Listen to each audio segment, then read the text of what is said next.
জীবনদায়ী ঔষধের বর্ধিত মূল্য এবং স্বাস্থ্য বীমার প্রিমিয়ারের ওপর থেকে জিএসটি প্রত্যাহারের দাবিতে সোমবার অর্থাৎ আজ বিকেল 4:30 প্রতিবাদ কর্মসূচি পালন করা হয়।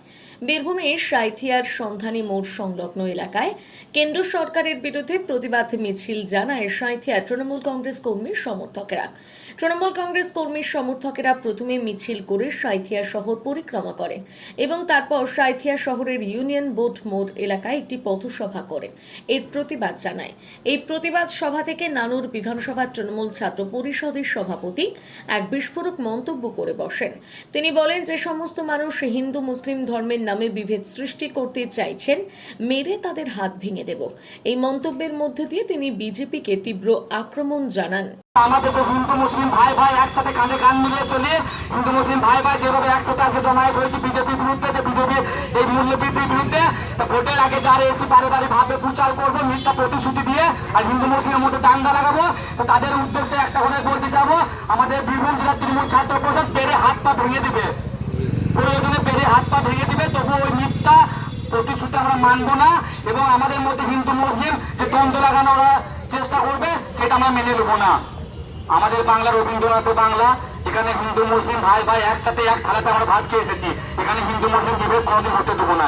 বিষয় হচ্ছে আজকের এই পরিস্থিতি রাস্তায় নামার কারণ হচ্ছে, একদিকে হচ্ছে মমতা বন্দ্যোপাধ্যায়ের উন্নয়নমূলক প্রকল্প, মানবিক প্রকল্প, যেখানে তিনি স্বাস্থ্যসাথী কার্ডের মতো মানুষকে ফ্রিতে চিকিৎসা দিচ্ছেন। তিনি ন্যায্য মূল্য ওষুধের মাধ্যম দিয়ে প্রত্যেক মানুষকে ফ্রিতে ওষুধ দিচ্ছেন অনেক ক্ষেত্রে এবং স্বাস্থ্য পরিষেবা আমূল পরিবর্তন এনেছেন।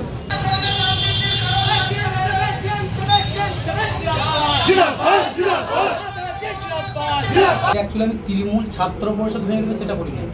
আমাদের বাংলার হিন্দু মুসলিম শিখ ইসাই আমরা যুবক সম্প্রদায় তৃণমূল ছাত্র পরিষদ এবং সমস্ত যুবক সম্প্রদায় এক হয়ে বলার উদ্দেশ্য একটাই, মোদী সরকার একাধিকবার মিথ্যা প্রলোভন আমাদেরকে দেখিয়েছে।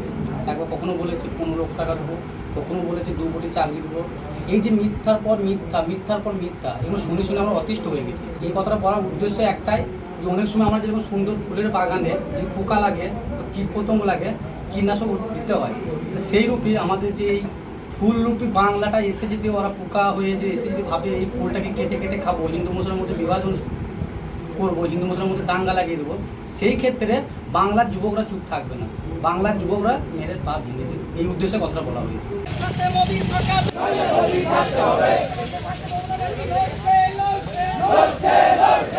আজকে আমাদের পশ্চিমবঙ্গ তৃণমূল ছাত্র পরিষদের রাজ্য সভাপতি সম্মানীয় তৃণমূল ভট্টাচার্যের নির্দেশে আজকে আমরা বীরভূম জেলা তৃণমূল ছাত্র পরিষদের পক্ষ থেকে মাত্র 12 ঘন্টার ব্যবধানে আমরা একটি প্রতিবাদ সভা করলাম। যে প্রতিবাদ সভার মূল উদ্দেশ্য ছিল হচ্ছে, যেভাবে নরেন্দ্র মোদী সরকার জীবনদায়ী ওষুধের দাম বাড়িয়েছে, যেভাবে মমতা বন্দ্যোপাধ্যায় স্বাস্থ্যসাথী ক্ষেত্রে বিপুলভাবে মানুষের স্বার্থে মানুষের পাশে দাঁড়ানোর চেষ্টা করছে, ফ্রিতে মেডিসিন, ফ্রিতে হেলথ ক্যাম্প করছে, সেখানে নরেন্দ্র মোদী সরকার সমস্ত দ্রব্যমূল্যের দাম থেকে শুরু করে ওষুধের দাম বাড়িয়েছে। তার প্রতিবাদে আজকে আমরা তৃণমূল ছাত্র পরিষদের পক্ষ থেকে একটি পথসভা করলাম, যেখানে নেতৃত্ব দিয়েছে বীরভূম জেলা তৃণমূল ছাত্র পরিষদের কর্মী সমর্থকেরা এবং বিভিন্ন কলেজের পড়ুয়ারা। আমাদের মোটামুটি প্রায় 300-400 ছাত্রছাত্রীর সমর্থকের জমায়েত ছিল। যেহেতু আমাদের 12 ঘন্টার ব্যবধানে আমাদের এই অনুষ্ঠান, যেহেতু গতকাল রামনবমী একটা অনুষ্ঠানও ছিল আমাদের নিজস্ব, সেখানে আমরা হঠাৎ করে প্রোগ্রামটি পাই, রাজ্য সভাপতির নির্দেশে আমরা প্রোগ্রামটি করে থাকি। আমরা আমাদের দলীয় কার্যালয় থেকে, সন্ধানী মোড় কার্যালয় থেকে ইউনিয়ন বোর্ড মোড় পর্যন্ত আমরা পথসভাটি করি এবং সেখানে গিয়ে আমরা স্ট্রিট কর্নারের মাধ্যম দিয়ে আমরা কর্মসূচি সমাপ্ত করি।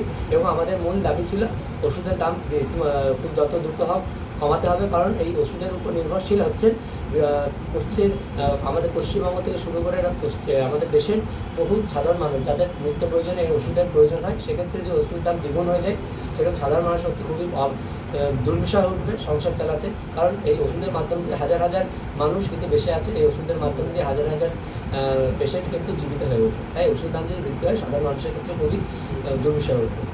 তাই প্রীতম দাস, বীরভূম জেলা তৃণমূল ছাত্র পরিষদের সহ সভাপতি।